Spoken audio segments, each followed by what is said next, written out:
This is a quick video on how to answer a risk tolerance questionnaire. So let's just create one for John Smith, use it as an example.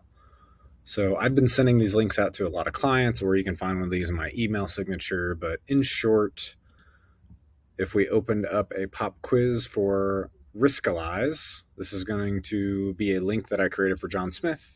We're going to get started on this. What's the primary objective of the investments that this particular client has with me or is considering? Maybe it's retirement, wealth accumulation. Let's assume he's still working. If you wanted to give any additional comments, by all means, feel free to type this up. What is the initial dollar amount? Let's assume John Smith has $100,000 that he's wanting to invest. Let's say his birthday is January 1st of 1960.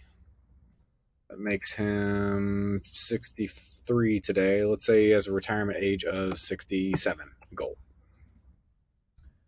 How does he feel about the market? And again, I'm answering now as John Smith. So maybe John feels positive about the markets. Maybe he feels a little anxious about his financial future.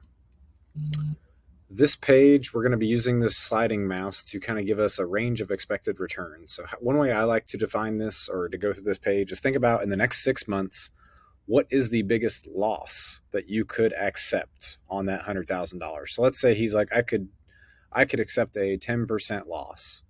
So I would be okay losing $10,012, knowing that I could make up to $15,000, almost $16,000, but it will fall somewhere within that range of returns. Let's say this is the ideal situation for John.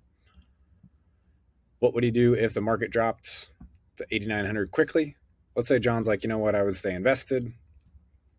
Now we get a pick between options over here. So on the left, this is the range of returns that John basically said he would be comfortable with.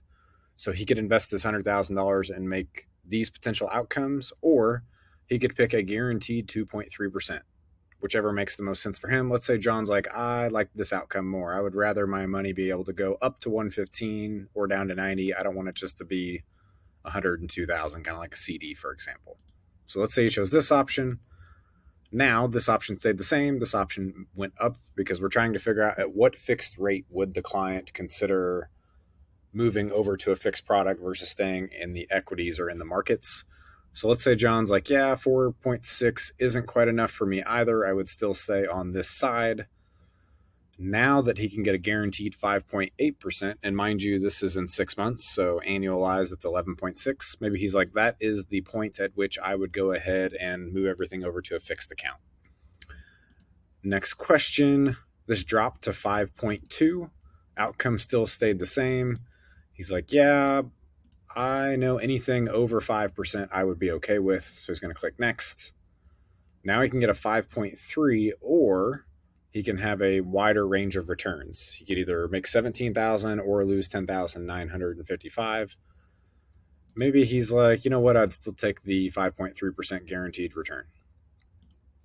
What this does is going to spit out a number between 0 and 100. That's going to represent your risk number. So for John Smith in this case, he is a 55. This means that my job as the advisor would be to try to position his investments into a range of returns that are going to give him this outcome. So if that feels like him, yes, it feels like me, we would be done.